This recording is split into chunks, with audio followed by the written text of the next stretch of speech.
ओम शांति, ओम शांति, ओम शांति।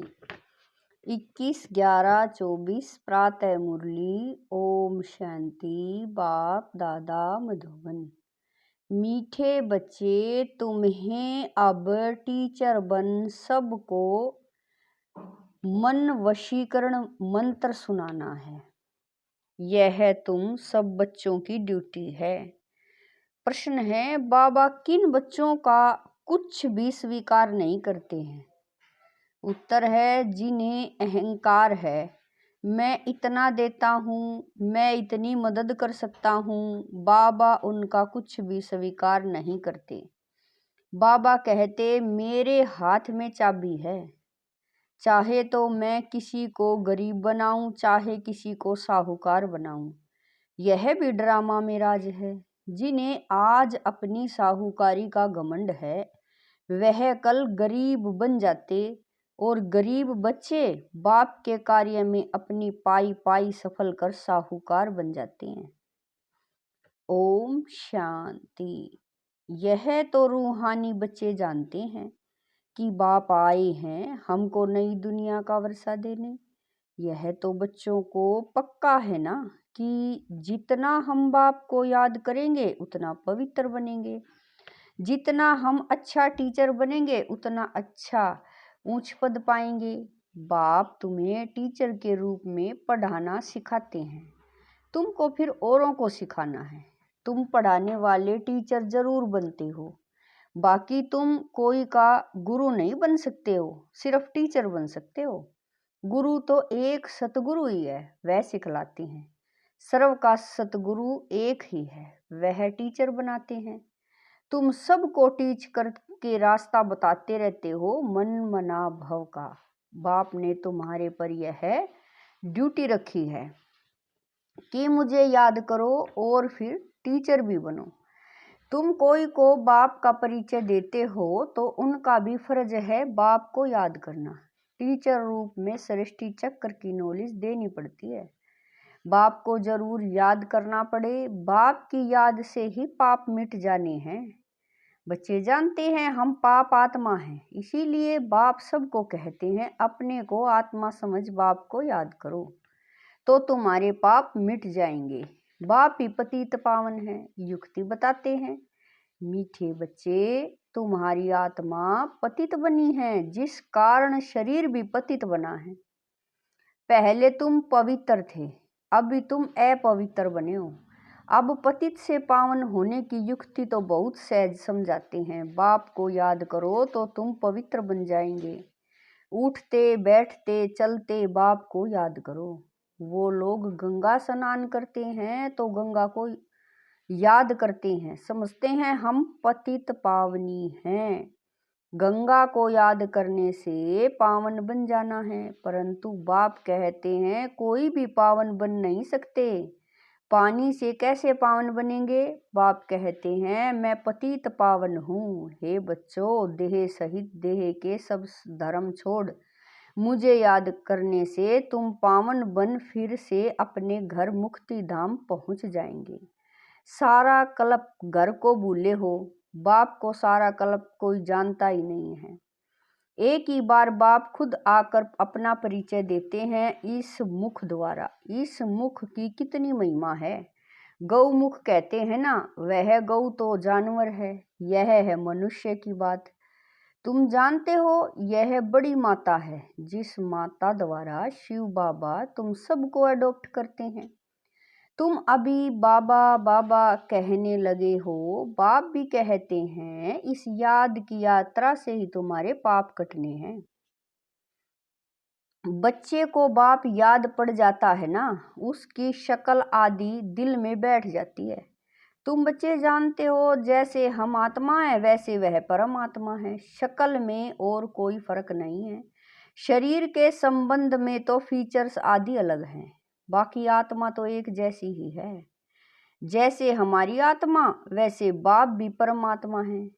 तुम बच्चे जानते हो बाप परम धाम में रहते हैं, वह भी परम धाम में रहते हैं। बाप कह रहे हैं बाप परम धाम में रहते हैं, हम भी परम धाम में रहते हैं। बाप की आत्मा और हमारी आत्मा में और कोई फर्क है नहीं। वह भी बिंदी है, हम भी बिंदी हैं। यह ज्ञान और कोई को है नहीं। तुमको ही बाप ने बताया है। बाप के लिए भी क्या क्या कह देते हैं। सर्वव्यापी है, पत्थर ठिक्कर में है, जिसको जो आता है वह कह देते हैं। ड्रामा प्लान अनुसार भक्ति मार्ग में बाप के नाम रूप देश काल को भूल जाते हैं। तुम भी भूल जाते हो। आत्मा अपने बाप को भूल जाती है। बच्चा बाप को भूल जाता है तो बाकी क्या जानेंगे। गोया निधन के हो गए। धनी को याद ही नहीं करते हैं, धनी के पार्ट को ही नहीं जानते हैं, अपने को भी भूल जाते हैं। तुम अच्छी रीति जानते हो, बरोबर हम भूल गए थे। हम पहले ऐसे देवी देवता थे, अब जानवर से भी बदतर हो गए हैं। मुख्य तो हम अपनी आत्मा को भी भूले हुए हैं। अब रियलाइज कौन करावे। कोई भी जीव आत्मा को यह पता नहीं होगा कि हम आत्मा क्या हैं, कैसे सारा पार्ट बजाते हैं। हम सब बाई बाई हैं। यह ज्ञान और कोई में है नहीं। इस समय सारी सृष्टि ही तमो प्रधान बन चुकी है। ज्ञान नहीं है, तुम्हारे में अब ज्ञान है, बुद्धि में आया हो। हम आत्मा इतना समय अपने बाप की गलानी करते आए, गलानी करने से बाप से दूर होते जाते हैं, सीढ़ी नीचे उतरते गए हैं। ड्रामा प्लान अनुसार मूल बात हो जाती है बाप को याद करने की। बाप और कोई तकलीफ नहीं देते, बच्चों को सिर्फ बाप को याद करने की तकलीफ है। बाप कभी बच्चों को कोई तकलीफ दे सकते हैं क्या। ला नहीं कहता, बाप कहते हैं। मैं कोई भी तकलीफ नहीं देता हूँ। कुछ भी प्रश्न आदि पूछते हैं, कहता हूँ इन बातों में टाइम वेस्ट क्यों करते हो, बाप को याद करो।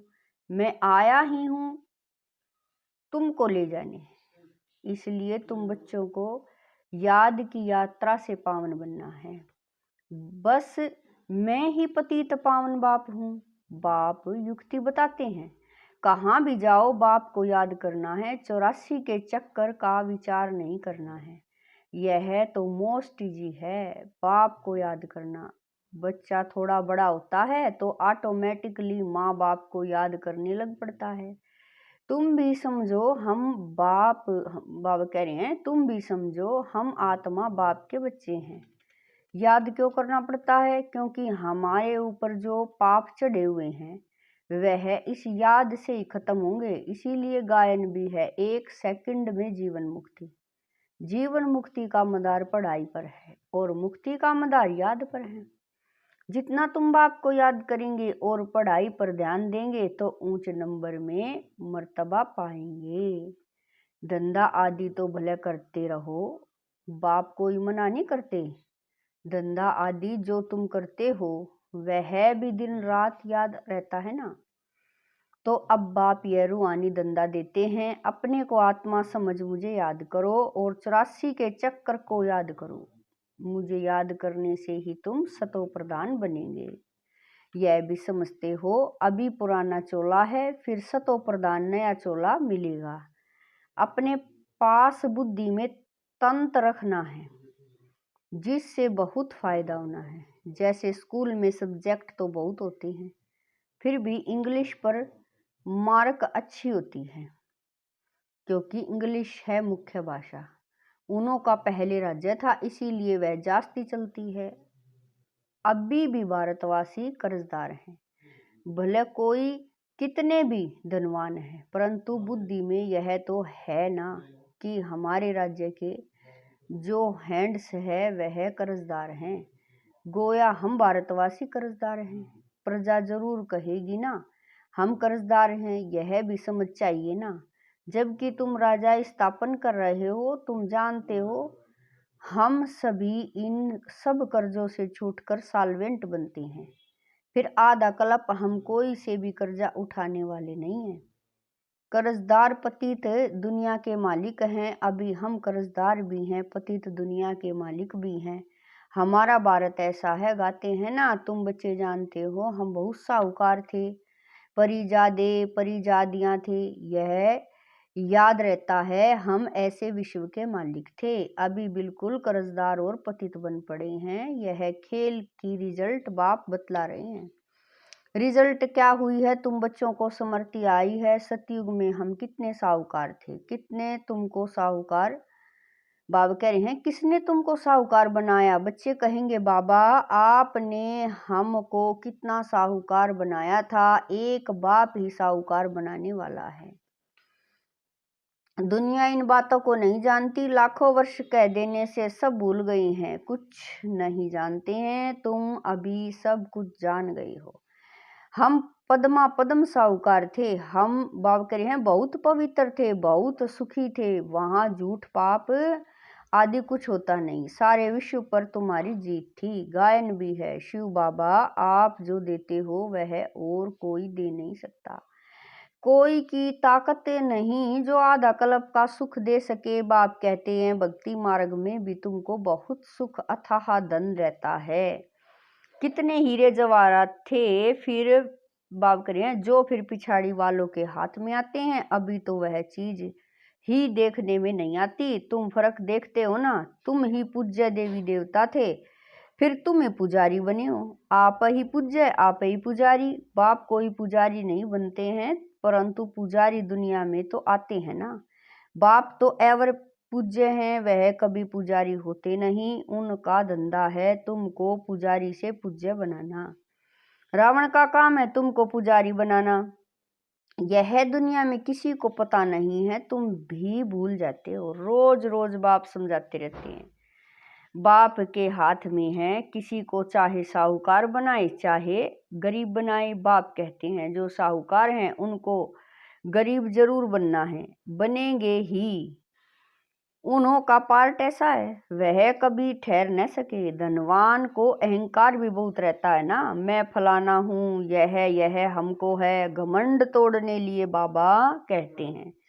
यह जब आएंगे देने के लिए तो बाबा कहेंगे दरकरार नहीं है, यह अपने पास रखो, जब जरूरत होगी तो फिर ले लेंगे, क्योंकि देखते हैं काम का नहीं है, अपना घमंड है। तो यह सब बाबा के हाथ में है ना, लेना व देना। बाबा पैसे क्या करेंगे, दरकरार नहीं है। यह तो तुम बच्चों के लिए मकान बन रहे हैं, आकर के बाबा से मिलकर ही जाना है, सदैव तो रहना नहीं है। पैसे की क्या दरकरार रहेगी, कोई लश्कर व तोपे आदि तो नहीं चाहिए। तुम विश्व के मालिक बनते हो, अभी युद्ध के मैदान में हो, तुम और कुछ भी नहीं करते हो सिवाय बाप को याद करने के। बाप ने फरमान किया है मुझे याद करो तो इतनी शक्ति मिलेगी, यह तुम्हारा धर्म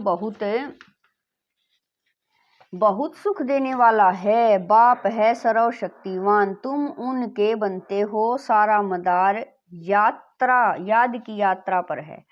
यहाँ तुम सुनते हो, फिर उस पर मंथन चलता है, जैसे गाय खाना खाकर फिर उगारती है, मुख चलता ही रहता है।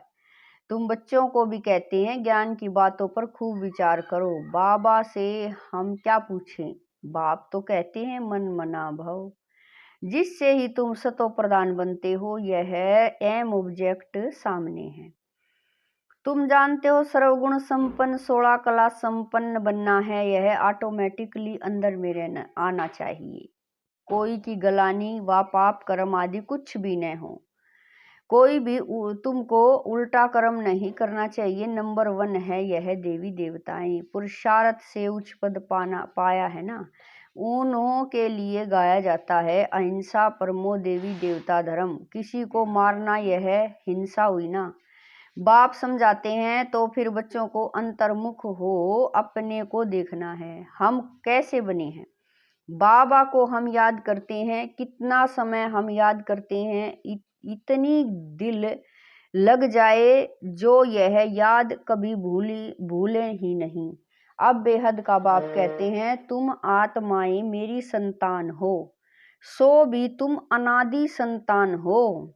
वह जो आशिक माशुक होते हैं उन्हों की है जिस्मानी याद, जैसे साक्षात्कार होता है फिर गुम हो जाते हैं, वैसे वह भी सामने आ जाते हैं। उस खुशी में ही खाते पीते याद करते रहते हैं। तुम्हारी इस याद में तो बहुत बल है। एक बाप को ही याद करते रहेंगे और तुमको फिर अपना भविष्य याद आएगा। विनाश का साक्षात्कार भी होगा। आगे चल जल्दी जल्दी विनाश का साक्षात्कार होगा। फिर तुम कह सकेंगे कि अभी विनाश होना है। बाप को याद करो। बाबा ने यह सब कुछ छोड़ दिया ना। कुछ भी पिछाड़ी में याद न आए। अभी तो हम अपनी राजधानी में चले। नई दुनिया में जरूर जाना है। योग बल से सब पापों को भस्म करना है। इसमें ही बड़ी मेहनत करनी पड़ी। इसमें ही बड़ी मेहनत है करनी पड़ी है। घड़ी घड़ी बाप को भूल जाते हैं क्योंकि यह बड़ी महीन चीज है। मिसाल जो देते हैं सर्प का, भ्रमरी का, वह सब इस समय के हैं। भ्रमरी कमाल करती है ना, उनसे तुम्हारी कमाल जास्ती है। बाबा लिखते हैं ना, ज्ञान की भू भू करते रहो, आखिरी जाग पड़ेंगे।